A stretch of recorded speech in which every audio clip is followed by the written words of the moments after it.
कक्षा 10 के सभी विद्यार्थियों का रासायनिक अभिक्रियाएं एवं समीकरण पार्ट 3 में हार्दिक स्वागत है। क्या आप कभी सोचे हैं कि सफेदी जो दीवार पे लगाई जाती है वो 2-3 दिन बाद इतनी चमकदार क्यों हो जाती है? या फिर आप गांव घर में देखे होंगे किसानों को कंपोस्ट बनाते हुए, जब आप उसमें हाथ डालोगे तो आपको गर्म क्यों महसूस होता है?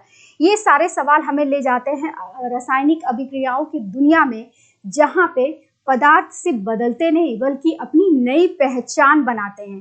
तो कुछ दिन जैसे आपके इस अध्याय में हम लोग सीखेंगे कि कैसे दो पदार्थ आपस में मिलके नए पदार्थ का निर्माण करते हैं और कैसे कुछ अभिक्रियाएं ऊष्मा जनरेट करती है, यानी कि ऊष्मा बाहर निकालती है।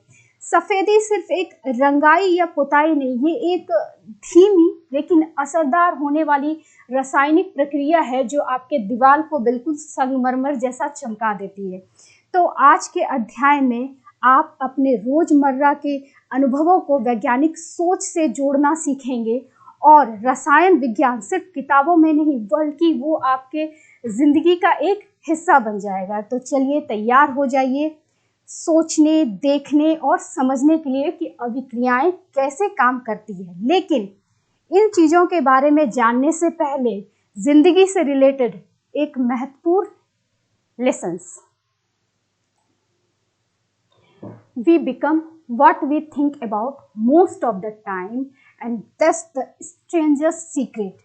मतलब हम वही बन जाते हैं जिसके बारे में हम ज़्यादातर समय सोचते रहते हैं। ये लाइन जो है एजुकेशन फील्ड में बहुत ही ज़्यादा महत्वपूर्ण रखती है, क्योंकि आज के डेट में क्लास हो, कोचिंग हो या फिर सेल्फ स्टडीज हो, यानी कि खुद से अध्ययन करने वाला समय हो, विद्यार्थियों के मन में अक्सर आंतरिक संवाद चलते रहती है, यानी कि सेल्फ टॉक चलते रहती है और वो ये आंतरिक संवाद को बहुत ही हल्के में लेते हैं। मतलब वो सोचते हैं कि ये बस ऐसे ही है, लेकिन ये जो आपके मन में विचार आते हैं वो सिर्फ आने जाने वाली बातें नहीं होती, वो एक मौन समर्थन होता है जिसके तहत आपका व्यवहार, आपका विकास, आपका निरंतरता, ये सब पे प्रभावित होता है। ये सब उस सोच से प्रभावित होता है। ये एक तरह का एक मौन समर्थन होता है। आप बहुत सारे विद्यार्थी को ऐसा बोलते हुए सुने होंगे कि अरे मैं इस विषय में बहुत ही कमज़ोर हूँ, मुझसे ये विषय नहीं होगा। धीरे धीरे यही नकारात्मक सोच जो उसके मन में उत्पन्न होती है, इसकी वजह से वो प्रयास करना छोड़ देते हैं, उसमें जिज्ञासा खत्म हो जाती है, उनका आत्मविश्वास गिर जाता है, जिसके कारण ये गिरावट धीरे धीरे मतलब सच में वो उस विषय में और भी ज़्यादा कमज़ोर हो जाते हैं। तो ये एक दिन का चीज़ नहीं होता, वो अचानक से कमज़ोर नहीं होते। ये नकारात्मक सोच जिसकी वजह से जो बार बार वो उसके दिमाग में चलती रहती है, उसकी वजह से उनका परफॉर्मेंस पूरी तरह से गिर जाता है और वो पूरी तरह से कमज़ोर हो जाते हैं। बजाय इसके वो इसी चीज़ को सकारात्मक सोच से बदल दे कि मैं ये कर सकता हूँ और धीरे धीरे प्रयास करे, जिज्ञासा बढ़े, तो उससे उसका वो प्रयास भी करेंगे, उनकी जिज्ञासा भी बढ़ेगी और उनका आत्मविश्वास भी बनेगा और धीरे धीरे वो उस चीज़ को पा लेंगे, यानी कि उसमें अच्छे बन जाएंगे। तो कभी भी आप कोई भी नकारात्मक विचार को अपने मन में हावी मत होने दो, क्योंकि आत्मविश्वास कल्पना से नहीं बल्कि निरंतर प्रयास और ये सकारात्मक सोच के मेल से आती है। तो कभी भी आपको नकारात्मक सोच को अपने ऊपर हावी नहीं होने देना चाहिए।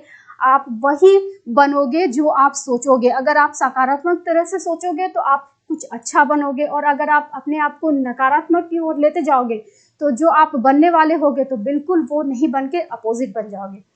इसी बात पे मैं कृष्णा और आप मुझे देख सकते हो कॉन्सेप्ट विज पे। तो चलिए शुरू करते हैं। तो आज के क्लास में आप पढ़ोगे संयोजन अभिक्रिया, जो प्रीवियस क्लास का रिमेनिंग पार्ट बच गया था। संयोजन अभिक्रिया का कुछ पार्ट्स बचा हुआ था, उसको आज पढ़ेंगे और पढ़ेंगे ऊष्माक्षेपी अभिक्रिया क्या होती है। तो सबसे पहला है श्वेतीकरण में होने वाला रासायनिक अभिक्रिया। ठीक है, इसी से आपसे प्रीवियस क्लास में क्वेश्चन भी पूछे थे, उसका आंसर भी बताएंगे। पहले ये जान लीजिए कि ये होता क्या है। इसमें क्या होता है कि आप पिछले क्लास में पढ़े थे कि कैल्शियम हाइड्रोक्साइड बनता था। कैसे कैल्शियम हाइड्रोक्साइड बनता था?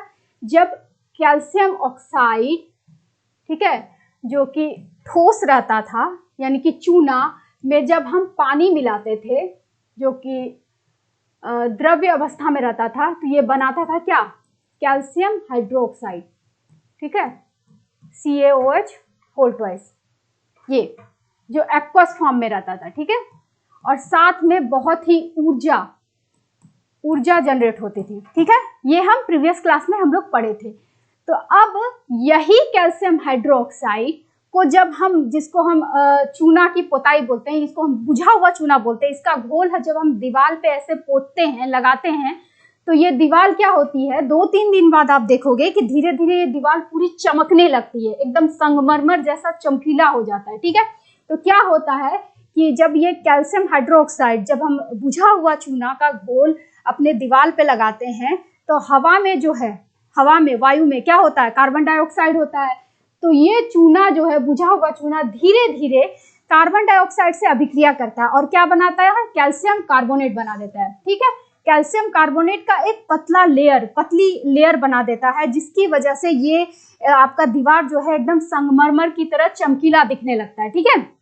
इसीलिए यही एक जादू है जो 2-3 दिन बाद आपको देखने को मिलता है, आपके दीवार एकदम संगमरमर जैसा चमकने लगता है, ये इसी वजह से। तो इससे क्वेश्चन क्या आता है कि दीवारों पर क्या लगाया जाता है, यानी कि व्हाइट वॉशिंग में, श्वेतीकरण में दीवारों पर क्या लगाया जाता है, ऐसे क्वेश्चन पूछता है।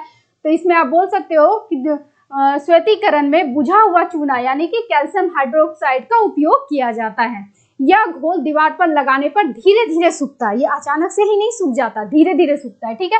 दूसरा प्रश्न इससे आता है, यह किससे अभिक्रिया करता है, ये जो दीवारों पे चूना, ये जो बुझा हुआ चूना है, ये किससे अभिक्रिया करता है। तो अभी हम आपको बताएं कि ये दीवारों पे जो चूना लगा होता है ना, तो वो वायु में जो कार्बन डाइऑक्साइड होता है उससे अभिक्रिया करता है। किससे अभिक्रिया करता है, वायु में जो कार्बन डाइऑक्साइड होता है उससे अभिक्रिया करता है, और यह प्रक्रिया बहुत ही धीमी होती है।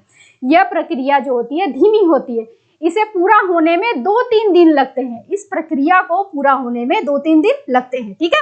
तो समझ में आया श्वेतीकरण क्या है। श्वेतीकरण हम उसको बोलते हैं जो मेरा ये कैल्शियम हाइड्रोक्साइड बनता है, इसका घोल हम जब अपने दीवार पे लगाते हैं, तो ये दीवार पे लगाने के 2-3 दिन बाद आपका दीवार बहुत ही संगमरमर जैसा चमकने लगता है। वो ऐसा इसलिए होता है क्योंकि ये जो आपका दीवार पे लगा कैल्शियम हाइड्रोक्साइड, जब आपके दीवार पे लगाया गया, तो वो क्या करता है, वो अचानक से नहीं सूखता, उसको सूखने में टाइम लगता है, 2-3 दिन जो सूखने में टाइम लगाता है।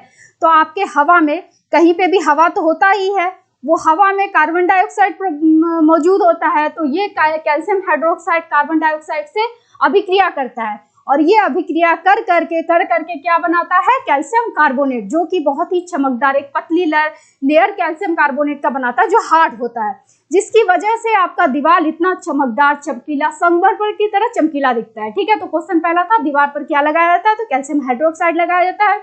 और यह किससे अभिक्रिया करता है, कैल्शियम हाइड्रोक्साइड किससे अभिक्रिया करता है, तो आपकी हवा में मौजूद जो कार्बन डाइऑक्साइड होता है उससे अभिक्रिया करता है, और ये अभिक्रिया होने में ये थोड़ा धीमी प्रक्रिया होती है, इसीलिए ये होने में 2-3 दिन लग जाते हैं, ठीक है।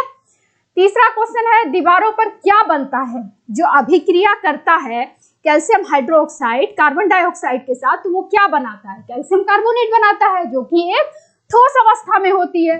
अभिक्रिया से कैल्शियम कार्बोनेट बनता है जो कि एक ठोस अवस्था में होती है, पतली सफेद परत बनाती है, ठीक है, बिल्कुल ऐसी, पहले ऐसा था फिर ऐसी, ठीक है। यह पदार्थ मार्बल यानी कि संगमरमर में भी पाया जाता है, ये पदार्थ जो कैल्शियम कार्बोनेट होती है ना, ये संगमरमर में भी पाया जाता है, इसीलिए श्वेतीकरण के बाद दीवारें थोड़ा समय में चमकने लगती है। यही वजह है कि जब श्वेतीकरण होता है ना, सफेदी होता है, तो आपकी दीवारें क्या होती है, चमकने लगती है। दीवारें चमकदार क्यों दिखती है, चौथा क्वेश्चन ये भी पूछता है, क्योंकि बनने वाले कैल्शियम कार्बोनेट एक सख्त, चिकना और चमकीला पदार्थ होता है। क्यों दिखती है चमकदार, क्योंकि जो बनता है कैल्शियम कार्बोनेट वो क्या होता है, एक सख्त होता है, चिकना होता है, चमकीला पदार्थ होता है, इसीलिए आपकी दीवारें चमकदार दिखती है, ठीक है।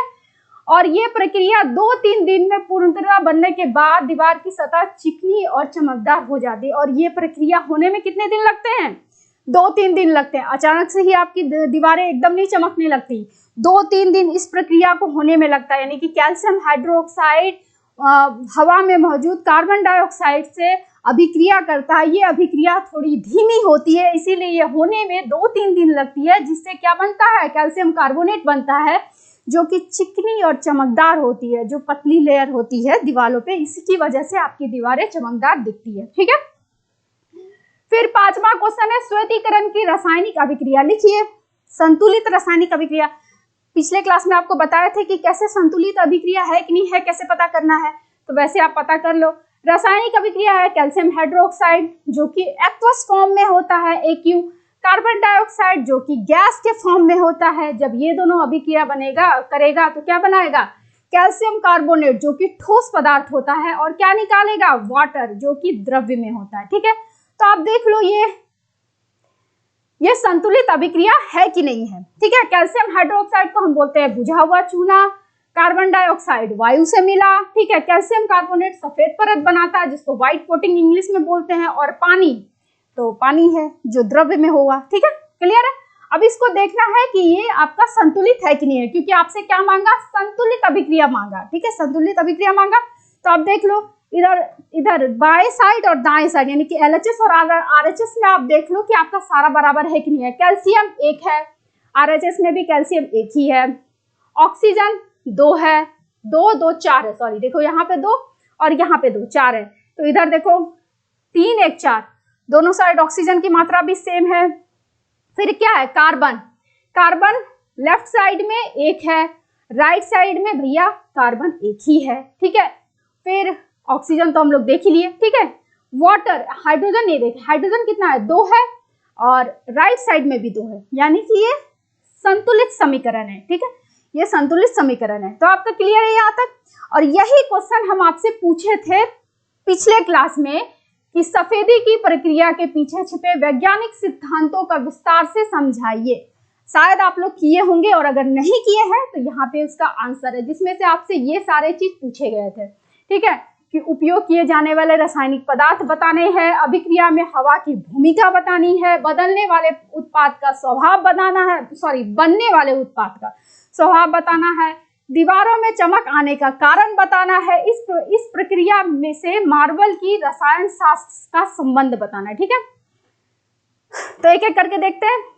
सफेदी में बुझा हुआ चूना यानी कि कैल्शियम हाइड्रोक्साइड का उपयोग किया जाता है, पहला पॉइंट। ठीक है, इसे पानी में घोलकर दीवार पर लगाया जाता है। इसको हम पानी में घोलते हैं और दीवार पे लगाते हैं। हवा में उपस्थित कार्बन डाइऑक्साइड इस घोल के साथ धीरे धीरे अभिक्रिया करता है, क्योंकि ये अचानक से होने वाला अभिक्रिया नहीं है, इसको समय होने में समय लगता है, 2-3 दिन का समय लगता है, इसीलिए इसको धीरे धीरे मतलब हवा में मौजूद कार्बन डाइऑक्साइड से वो धीरे धीरे अभिक्रिया करता है। ठीक है, यह अभिक्रिया 2-3 दिन तक चलती रहती है। अंततः कैल्शियम कार्बोनेट की एक सफेद, चिकनी एवं चमकदार परत बन जाती है जो दीवारों को सुरक्षा और सुंदरता प्रदान करती है। क्लियर?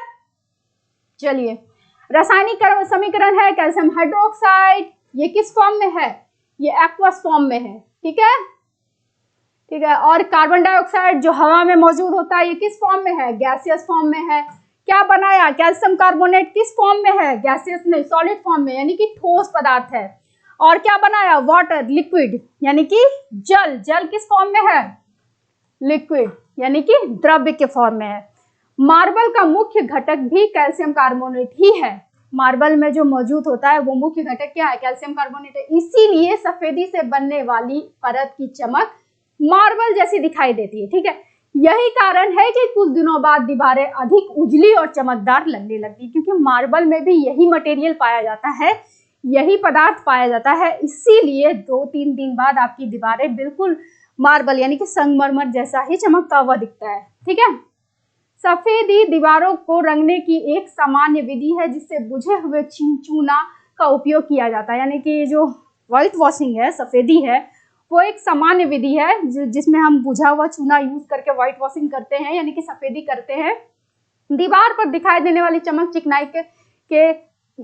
चिकनाई कई रासायनिक अभिक्रियाओं का परिणाम है। इसमें बहुत सारे रासायनिक, मतलब कई रासायनिक अभिक्रियाएं, मतलब जो अभी पहला कैल्शियम हाइड्रोक्साइड कैसे बना, कैल्शियम ऑक्साइड प्लस वाटर से बना कैल्शियम हाइड्रोक्साइड, उसके बाद ये इससे अभिक्रिया किया तब ये बना मार्बल, है ना, यानी कि कैल्शियम कार्बोनेट बना, वही उसको बोल रहा है। ठीक है, तो अब एक एक करके क्वेश्चन है कि उपयोग किए जाने वाले रासायनिक पदार्थ क्या है।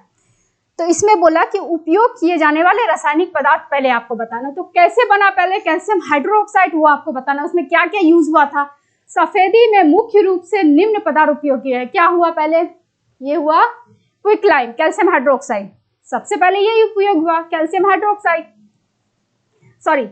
ऑक्साइड जो कि किस फॉर्म में है, सॉलिड फॉर्म में, यानी कि ठोस फॉर्म में है, ठीक है, ठोस फॉर्म में है। और दूसरा जल, जब हम चूना में पानी मिलाते हैं जो कि द्रव्य फॉर्म में होता है, जब हम चूना में पानी मिलाते हैं तभी तो मेरा बुझा हुआ चूना बनता है कि पहले ही बन जाता है। तो भाई सबसे पहले रासायनिक पदार्थ क्या क्या उपयोग हुए, तो कैल्शियम ऑक्साइड यानी कि क्विकलाइन, और साथ में क्या, चूना, यानी कि चूना में जब पानी मिलाए तो मेरा बना बुझा हुआ चूना कैल्शियम हाइड्रोक्साइड, ठीक है, जो कि एक्वस फॉर्म में हुआ, ठीक है। और साथ में हुआ हीट, यानी कि ऊर्जा, बहुत सारी ऊर्जा जनरेट हुई, ठीक है। और बुझा हुआ चूना बना और पानी मिलाने पर बनता है, यानी कि जब हम ये चूना में पानी मिलाते हैं तो बुझा हुआ चूना बनता है जो कि एक्वस फॉर्म में मिलता है, ठीक है। और इसकी अभिक्रिया क्या है, कैल्शियम हाइड्रोक्साइड, जो हम आपको यहाँ पे लिखे वही यहाँ पे है, बस ये लिख देना यहाँ पे, सॉलिड, ठोस, ये द्रव्य, और ये क्या है, एक्वस प्लस हीट, यानी ये तो लिखा हुआ ऊर्जा। यह अभिक्रिया ऊष्माक्षेपी होती है, यानी कि एक्सोथर्मिक होती है। ऊष्माक्षेपी मतलब जो ऊष्मा निकालता है, जब अभिक्रिया होती है तो वो ऊष्मा, बहुत सारा ऊष्मा उसके थ्रू निकलता है, इसीलिए उसको हम बोलते हैं ऊष्माक्षेपी, यानी कि इसमें गर्मी निकलती है, ठीक है। क्लियर है, पहला क्वेश्चन क्लियर है। दूसरा चलिए, अभिक्रिया में हवा की भूमिका क्या है, क्या है, कैल्शियम हाइड्रोक्साइड लगा दीवार पे, वो क्या हुआ, जब दीवार पे उसको हम लगा दिए तो वो क्या किया, हवा में मौजूद कार्बन डाइऑक्साइड से रिएक्ट किया, तो हवा की भूमिका क्या हुई कि उसमें जो मौजूद हुआ कार्बन डाइऑक्साइड वो उससे अभिक्रिया कर रहा है, अभिक्रिया करके तभी तो उसको कैल्शियम कार्बोनेट दे रहा है, तो इसकी भूमिका क्या हुई कि ये कैल्शियम हवा में मौजूद कार्बन डाइऑक्साइड से अभिक्रिया करता है, ठीक है। तो इसका रिएक्शन हुआ, मतलब आपका अभिक्रिया हुआ, कैल्शियम हाइड्रोक्साइड जो कि एक्वस फॉर्म में, कार्बन डाइऑक्साइड जो कि गैसियस फॉर्म में, और क्या बना, मतलब कैल्शियम कार्बोनेट जो कि सॉलिड फॉर्म में, यानी कि ठोस फॉर्म में, और क्या बना, पानी जो कि द्रव्य फॉर्म में, ठीक है। ये हवा की भूमिका हुई। इस अभिक्रिया में कैल्शियम कार्बोनेट बनता है जो सफेदी की मजबूत और चमकदार परत का मुख्य कारण होता है। इसी ये हवा की वजह से ही कैल्शियम कार्बोनेट बन पाता है, जिसकी वजह से आपकी दीवार एकदम चमकदार और स्ट्रॉन्ग, यानी कि मजबूत दिखती है, ठीक है। बनने वाले उत्पाद का स्वभाव, जो बना, यानी कि कैल्शियम कार्बोनेट का स्वभाव क्या है वो बताना है। अंत में बनने वाले पदार्थ क्या है, कैल्शियम कार्बोनेट है, जो कि किस अवस्था में बना, ठोस अवस्था में बना। तो ये ठोस अवस्था में बना, यानी कि ये कठोर है, किस कलर का है, सफेद कलर का है, और ये अघुलनशील पदार्थ है, अविलेय है, यानी कि ये अघुलनशील पदार्थ है। आपको इसका व्यवहार बताना है, आपको इसका स्वभाव बताना है, ठीक है। यह दीवार पर एक मजबूत सुरक्षा परत बनाता है, ठीक है। इसका स्वभाव ये हुआ। बनने वाले उत्पाद का स्वभाव आपसे पूछ रहा है तो वो क्या है, सबसे पहले उसका नेचर, स्वभाव कैसे पता चलेगा कि ये ठोस बना तो यानी कि मजबूत है, ठीक है, मजबूत है यानी कि कठोर है, और किस कलर का, किस रंग का बना, सफेद कलर का परत बनाता है, और कैसा है ये, अघुलनशील पदार्थ है, इसको पानी में घोलोगे तो नहीं घुलेगा, ठीक है। और यह दीवार को एक मजबूत सुरक्षा परत बनाता है, देता है, ठीक है। चले आगे, फिर है दीवारों में चमक आने का कारण क्या है, बताओ भाई क्या कारण है। कैल्शियम हाइड्रोक्साइड कार्बन डाइऑक्साइड से अभिक्रिया किया, जिसकी वजह से वो ठोस परत बनाया, जिसकी वजह से वो चमकदार बनी। तो क्या कारण है कि वो कैल्शियम कार्बोनेट का निर्माण किया, जिसकी वजह से वो दीवारें चमकदार बन गई। दीवार की चमक इसलिए आती है क्योंकि कैल्शियम कार्बोनेट के छोटे छोटे क्रिस्टल बनते हैं, यानी कि कैल्शियम कार्बोनेट जो रिएक्ट करके बनता है ना, उसके छोटे छोटे क्रिस्टल बन जाते हैं, ठीक है। ये क्रिस्टल दीवार पर एक चिकनी सतह परत बनाते हैं। यह परत प्रकाश को प्रवृत्त करती है, जिससे दीवार चमकदार, साफ और उजली दिखती है, ठीक है। क्लियर है। अब देखो, मार्बल यानी कि संगमरमर का रसायन से संबंध क्या है। एक सेकंड, ठीक है। तो मार्बल के रसायन से संबंध क्या है, संगमरमर मुख्य रूप से कैल्शियम कार्बोनेट से ही बना होता है। जो संगमरमर होता है ना, वो कैल्शियम कार्बोनेट से ही बना होता है। तो इसका रसायन संबंध यही है कि सफेदी प्रक्रिया में भी अंत में कैल्शियम कार्बोनेट ही बनता है। इससे पूछ रहा है आपका कैल्शियम कार्बोनेट का मार्बल से क्या संबंध है, यानी कि संगमरमर से क्या संबंध है। तो जब संगमरमर जो है वो कैल्शियम कार्बोनेट से ही बना होता है, और हम जब सफेदी करते हैं यानी कि पुताई करते हैं, उसमें भी लास्ट में क्या बनता है, कैल्शियम कार्बोनेट ही बनता है ना, कैल्शियम कार्बोनेट ही बनता है। इसीलिए सफेदी के बाद दीवार पर बनने वाली परत रासायनिक रूप से संगमरमर जैसी ही होती है। यही कारण है कि जब सफेदी होने के बाद यानी कि 2-3 दिन बाद वो जो उसका परत जो बनती है वो रासायनिक रूप से क्या होती है, संगमरमर जैसी ही होती है। इसी कारण सफेदी की दीवारें चिकनी, उजली और संगमरमर जैसी दिखाई देती है। यही रीजन है, यही वजह है कि जब आप सफेदी करते हो तो उसकी जो दीवारें हैं वो चिकनी, उजली और आपको चिकनी यानी कि संगमरमर जैसी दिखाई देती है। तो अंतिम सारांश क्या हुआ भैया, सफेदी प्रक्रिया में रासायनिक परिवर्तन कुछ इस प्रकार है। पहले क्या बना, क्विकलाइन, जिसको हम कैल्शियम ऑक्साइड बोलते हैं। कैल्शियम ऑक्साइड किससे रिएक्ट किया, वाटर से रिएक्ट किया, यानी कि जल से अभिक्रिया किया, और क्या बनाया, कैल्शियम हाइड्रोक्साइड, जो कि एक्वस फॉर्म में हुआ। साथ में क्या बनाया, बहुत सारा ऊर्जा जनरेट किया, ठीक है, बहुत सारा ऊर्जा निकाला, जिसको हम इसीलिए हम उस अभिक्रिया को ऊष्माक्षेपी कहते हैं, ऊष्माक्षेपी, क्योंकि वो बहुत सारा ऊर्जा निकाला, ठीक है। उसके बाद क्या हुआ, ये कैल्शियम हाइड्रोक्साइड को हम क्या किए, दीवार पे लगाए, चूना यानी कि सफेदी किए। उसके बाद क्या हुआ, जब सफेदी हुआ तो 2-3 दिन बाद आप देखें आपका दीवार चमकने लगा, चमकदार, संगमरमर जैसा चमकदार बन गया। ऐसा क्यों हुआ, क्योंकि कैल्शियम हाइड्रोक्साइड हवा में मौजूद कार्बन डाइऑक्साइड से अभिक्रिया किया और क्या बनाया, कैल्शियम कार्बोनेट, जो एक्चुअली संगमरमर के ही जैसा होता है, क्योंकि वही संगमरमर में जो है कैल्शियम कार्बोनेट ही पाया जाता है। इसीलिए व्हाइट वॉशिंग के बाद यानी कि सफेदी के बाद आपकी दीवार बिल्कुल संगमरमर जैसी ही चमकने लगती है। यही आपका प्रीवियस यानी कि पिछले क्लास के प्रश्न का उत्तर है, तो आप इसे नोट कर लो क्योंकि ये इंपॉर्टेंट है और ये बार बार पूछता भी है, ठीक है। चलें अब नेक्स्ट, अब आगे है संयोजन अभिक्रिया। ये आपको बताए थे कि संयोजन अभिक्रिया पिछले क्लास में बताए थे कि क्या होता है कि जब 2 या 2 से अधिक पदार्थ आपस में अभिक्रिया करके कोई नई पदार्थ बनाते हैं तो उसको मतलब कोई एक नई पदार्थ यानी कि एक उत्पाद बनाते हैं, उसको हम संयोजन अभिक्रिया कहते हैं। यानी कि आप ऐसे समझो कि अनेक अभिकारक एक उत्पाद, जैसे हम लोग पढ़ते हैं ना, एक शब्द का अनेक शब्द, अनेक शब्द का एक शब्द, उल्टा कर दो, यानी कि अनेक अभिकारक और एक उत्पाद, तो उसको हम बोले संयोजन अभिक्रिया, ठीक है। तो जैसे अभी हम लोग पढ़े चूना वाला, ठीक है, कैल्शियम हाइड्रोक्साइड जो बन रहा था वो भी एक संयोजन अभिक्रिया है क्योंकि एक ही उत्पाद बना रहा है, ठीक है। तो ये भी देख लो, और भी इसका अलग अलग उदाहरण देख लो कि कोयले का दहन, बर्निंग ऑफ कोल, ये भी एक क्या है, संयोजन अभिक्रिया है। कैसे, यहाँ पे कोयला यानी कि कार्बन जो कि ठोस अवस्था है और किसे अभिक्रिया करता है, ऑक्सीजन जो कि हवा में होता है, जो गैसियस फॉर्म में होता है, उससे अभिक्रिया करता है और क्या बनाता है, कार्बन डाइऑक्साइड जो कि एक गैस है। तो ये दोनों मिल करके, 2 अभिकारक मिल करके एक उत्पाद बनाए, यानी कि 2 अभिकारक, एक से अधिक अभिकारक और एक उत्पाद, तो क्या हुआ, ये संयोजन अभिक्रिया हुआ, ठीक है। क्या हुआ, कोयले में उपस्थित कार्बन वायु में उपस्थित ऑक्सीजन से अभिक्रिया करता है, इससे एक नया पदार्थ कार्बन डाइऑक्साइड बनता है, जिसको हम एक ये अभिक्रिया संयोजन अभिक्रिया है क्योंकि यहाँ पे एक से अधिक अभिकारक है और एक ही उत्पाद है, ठीक है, क्लियर है। चलिए और एक उदाहरण देख लेते हैं, जल का निर्माण, जो कि बहुत ही ज्यादा कॉमन, मतलब सबसे ज्यादा इस्तेमाल होने वाला चीज है, जो कि हम लोग अपने जिंदगी में देखते हैं। जल, पानी कैसे बनता है, एक गैस यानी कि हाइड्रोजन जो गैस अवस्था में है और हवा में मौजूद ऑक्सीजन वो भी गैसियस अवस्था में है, ये दोनों आपस में अभिक्रिया करके एक नया ही उत्पाद बनाते हैं। क्या बनता है, जल, जो कि लिक्विड है, बिल्कुल अपोजिट, इस दोनों के नेचर से बिल्कुल अलग। तो सोचो 2 गैस आपस में अभिक्रिया करके एक नया चीज बना दिए, जल जो कि लिक्विड अवस्था में होता है, तो ये एकदम अलग अलग नेचर का बना, यानी कि क्या हुआ, ये संयोजन अभिक्रिया हुआ, क्यों, क्योंकि यहाँ पे 2 से अधिक अभिकारक है और एक उत्पाद बना, तो संयोजन अभिक्रिया है। यानी कि ये दोनों आपस में कुछ अपना बंध अपना निर्माण किए, नए बंध टूटे, पुराने बंध टूटे, नए बंध बने, तो उससे नया चीज बन गया जिसको हम बोले वाटर।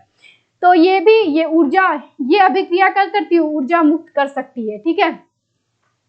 तो ये एक तरह का 2 अभिकारक है, एक उत्पाद है, इसीलिए ये भी एक संयोजन अभिक्रिया है। तो समझ में आया संयोजन अभिक्रिया क्या है? वो आपको पिछले क्लास में बता चुके हैं उसका परिभाषा, और यहाँ पे उसका 2 एग्जाम्पल। और जो सफेदी है, श्वेतीकरण है, वो भी एक संयोजन अभिक्रिया ही है।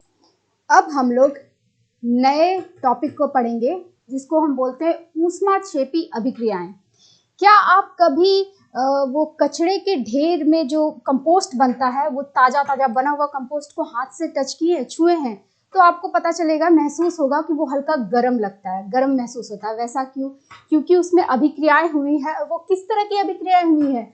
ऊष्माक्षेपी अभिक्रियाएं हुई है। मतलब कि जब अभिक्रियाएं होती है, जब कोई किसी भी तरह की रासायनिक अभिक्रियाएं होती है, उस दौरान जो ऊष्मा जनरेट होती है, जब उस दौरान ऊष्मा जनरेट होती है, तो उस तरह की अभिक्रिया को हम बोलते हैं ऊष्माक्षेपी अभिक्रिया, यानी कि एक्सोथर्मिक रिएक्शन। इसमें क्या होता है कि आसपास का वातावरण गर्म हो जाता है, गर्म महसूस करते हैं, क्योंकि वो ऊष्मा बहुत ज़्यादा मात्रा में जनरेट होती है। इसीलिए ऐसा क्यों होता है? इसमें ऐसा क्या चीज़ होता है? इसमें जब ये अभिक्रियाएं होती है तो पुराने बंध टूटते हैं। जो पुराने बंध आपस में रिएक्ट करके जो बने होते हैं ना, वो टूटते हैं और फिर नए बंध का निर्माण होता है। जब नए बंध का निर्माण होता है तो उस दौरान जो आपकी एनर्जी, जो आपकी मतलब ऊर्जा बच जाती है, वो ऊष्मा के तहत बाहर निकलती है।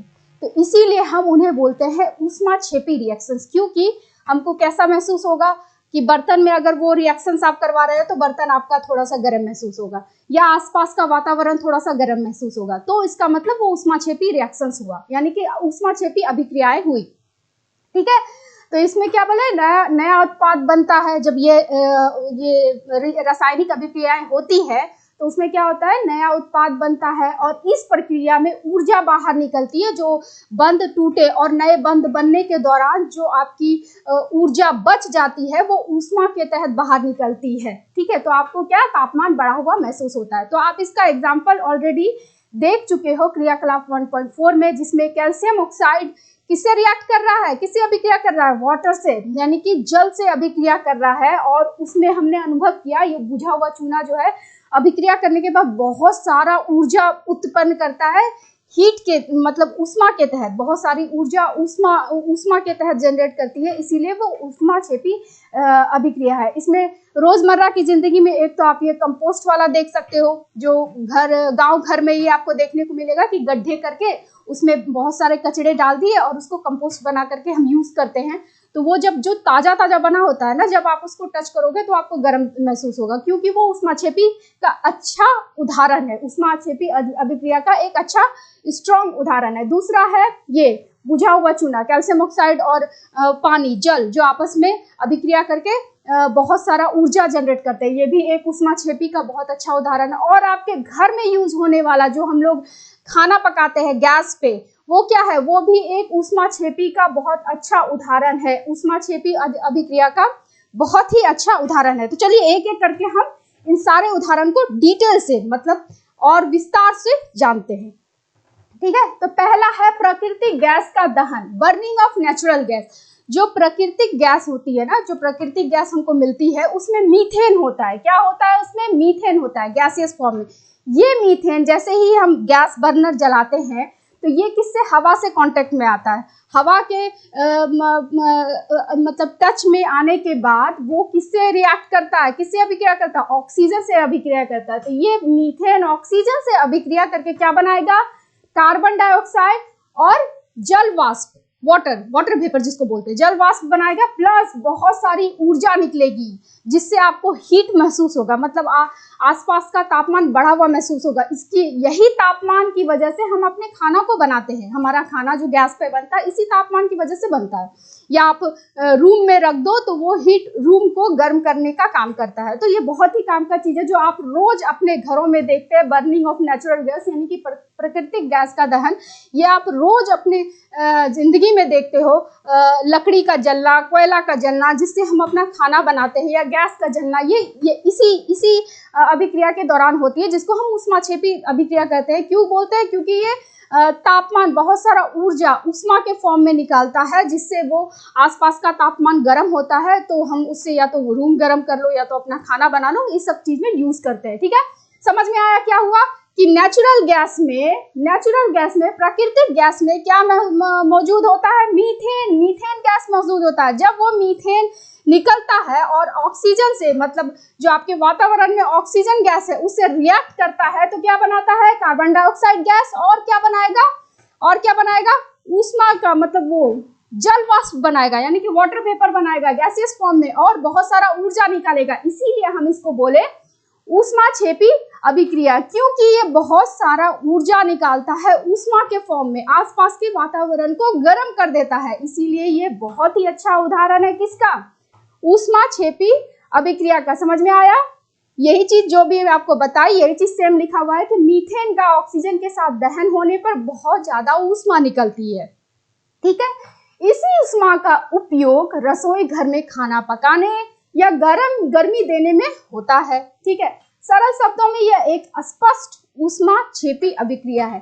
क्लियर है कि क्या है, कैसे आपके घर में चूल्हा बनता है तो कैसे वो एक ऊष्माक्षेपी अभिक्रिया का बहुत ही अच्छा, बहुत ही मजबूत उदाहरण है। समझ में आया? क्लियर है? नेक्स्ट टॉपिक पे चलिए।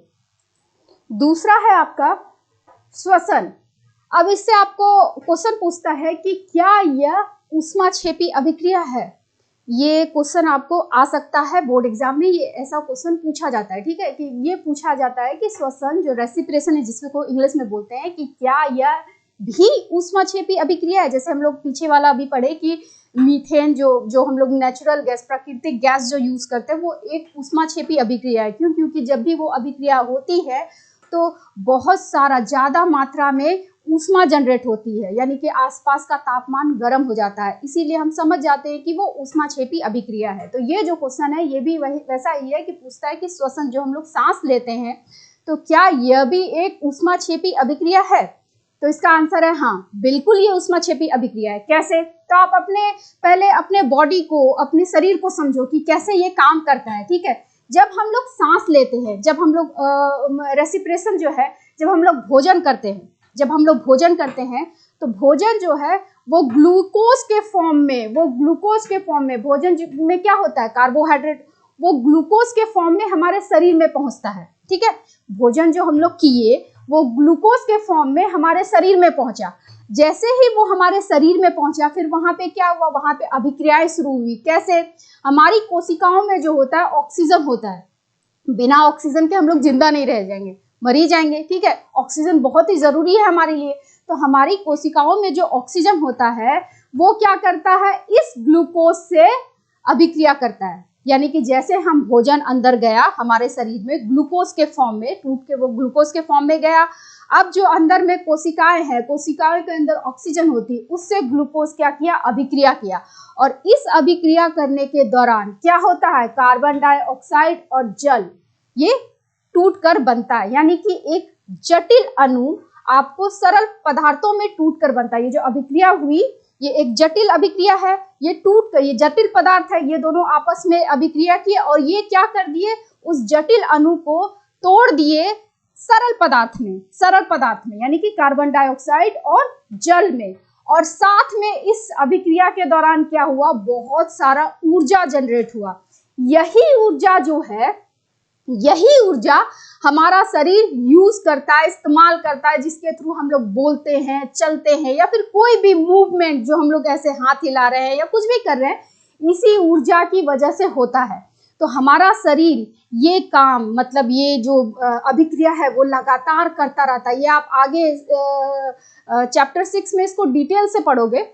ठीक है, 6ठा अध्याय में आप शायद इसको डिटेल से पढ़ोगे। तो अभी बस इतना ही जानो कि ये ऊर्जा जो है, इसी ऊर्जा की वजह से हम लोग बोल पाते हैं, देख पाते हैं, सुन पाते हैं, मूवमेंट, किसी भी तरह का हरकत हम लोग इसी ऊर्जा की वजह से करते हैं। ये जो अभिक्रिया होती है जटिल अणु यानी कि ग्लूकोज जब कोशिकाओं में जो ऑक्सीजन होती है उससे अभिक्रिया करता है तो वो जटिल अणु को तोड़ देता है सरल पदार्थों में और क्या बनता है? कार्बन डाइऑक्साइड और जल, और साथ में बनता है ऊर्जा। ये इंग्लिश में इसको हम बोलते हैं एटीपी। ठीक है, एटीपी, ये मतलब आप जैसे समझ लो एटीएम होता है ना, पैसा निकलेगा नहीं तो आपका कोई सामान खरीदाएगा नहीं, वैसे ही बॉडी सिस्टम भी है, ये एटीपी के बिना आप चलोगे नहीं।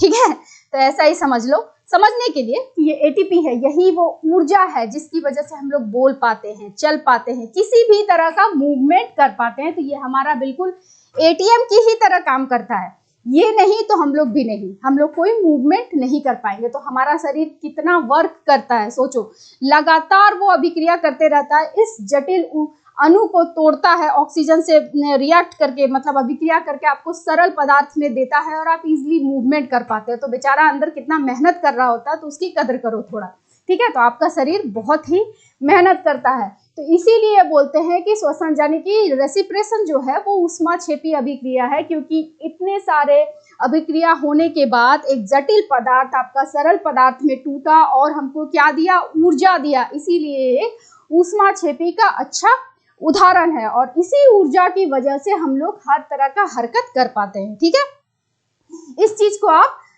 अध्याय 6 में विस्तार से पढ़ेंगे। तो अभी आपके लिए इतना ही है। तो ये पूछेगा, क्वेश्चन कैसे पूछेगा कि क्या ये श्वसन ऊष्माक्षेपी अभिक्रिया है, तो आपको बताना हाँ, और रीजन क्यों है, तो ये आपका रीजन है, ठीक है।